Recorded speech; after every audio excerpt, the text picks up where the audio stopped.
Happy Monday, welcome to Tesla Shorts Time, episode 533, coming to you from Vancouver. It's July 6th, 2026, a new week and plenty happening with Tesla. Optimus now targets mass production at Fremont by end of 2026 with a long-term goal of 1 million units annually. Vice President Grace Tao confirmed at the Beijing Global Digital Economy Conference that large-scale production will begin by December. Fremont is the planned initial site. The long-term target is 1 million units per year. Early output will remain gradual while sublines finish construction. This moves the program from prototype testing into the first volume phase. Remember that Giga Texas dedicated factory work was already underway as of our last update in early July. The Fremont start date now gives a clearer near-term production window. On the regulatory front, the EU FSD supervised approval process has entered its political phase. Germany's Federal Ministry of Transport replied to an inquiry and outlined the remaining steps after the June 30th dossier submission.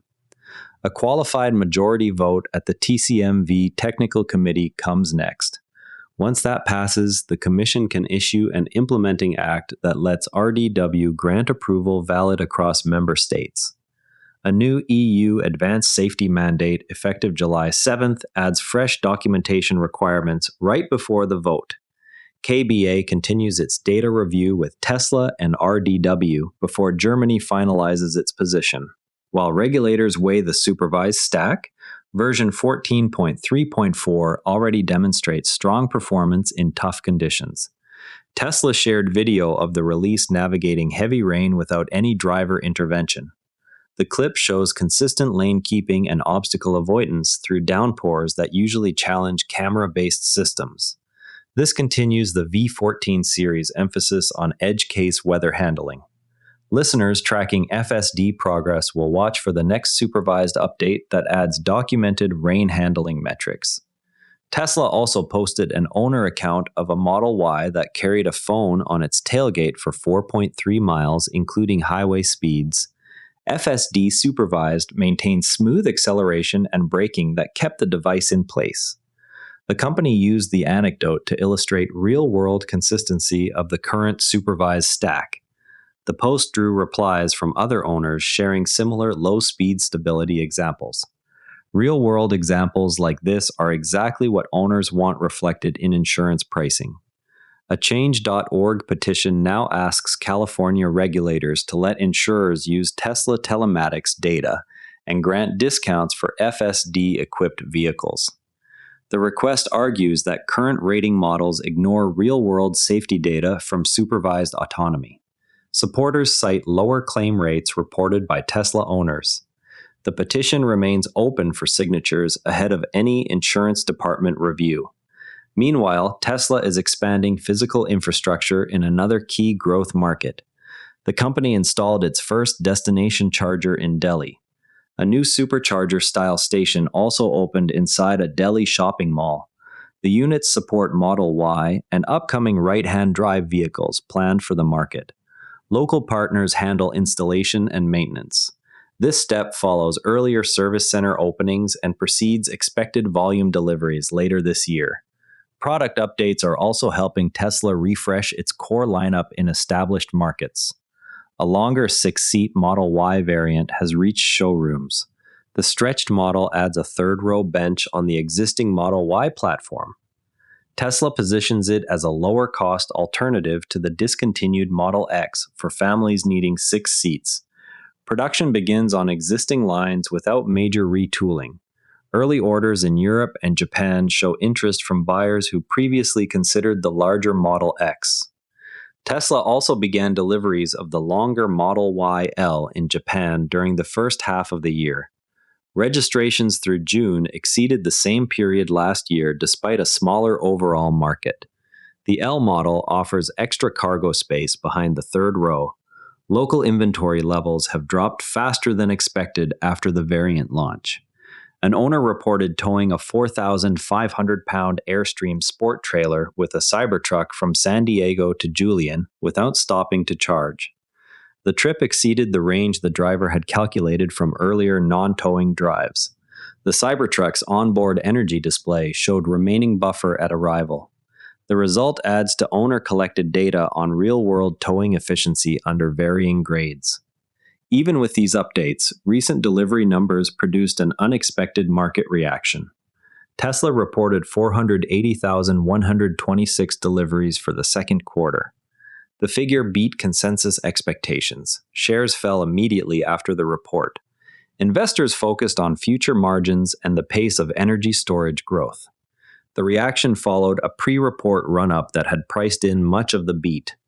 Tesla has not yet detailed how production mix or pricing will affect third-quarter gross margins.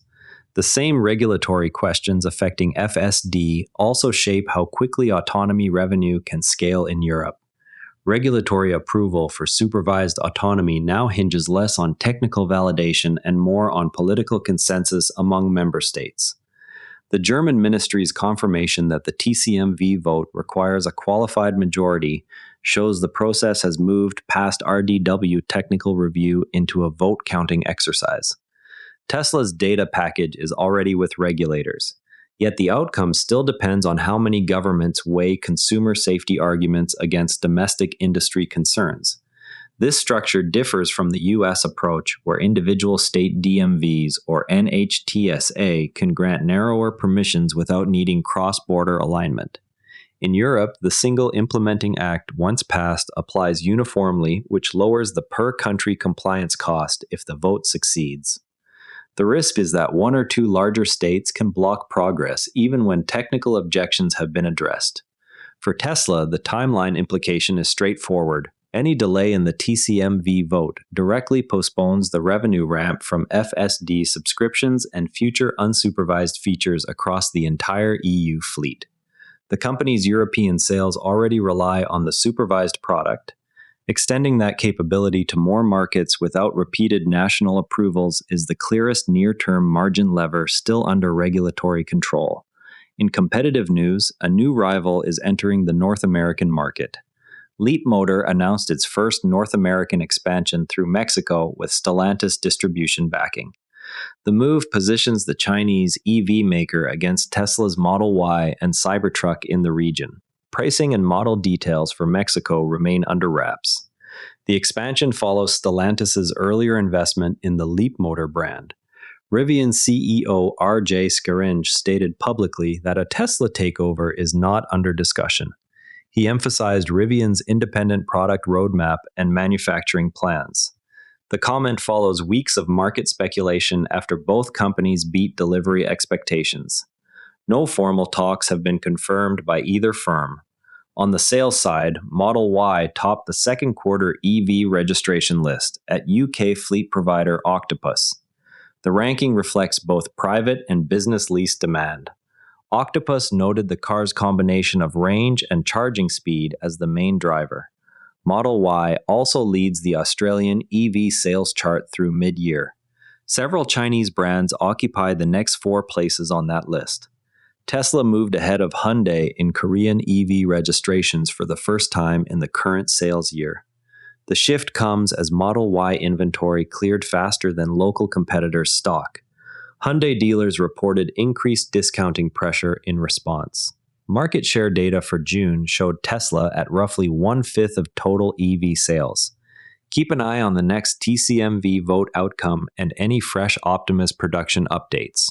And that's everything worth knowing about Tesla today. TSLA closed at $393.45, down $31.85, 7.5%. If the show saves you time, a quick rating on Apple Podcasts or Spotify goes a long way. You can also find us on X at Tesla Shorts Time. I'm Patrick in Vancouver. I'll see you tomorrow, and before you go, this show is part of the NARA Network, a family of daily podcasts on tech, science, and markets, each one a short, sharp briefing you can finish on the commute. If today earned its place in your feed, here's your next listen. Environmental Intelligence, the Environment and Climate Policy Brief for Canada. Find every show free at naranetwork.com. This episode used AI voice synthesis of my voice. Editorial selection and analysis are my own.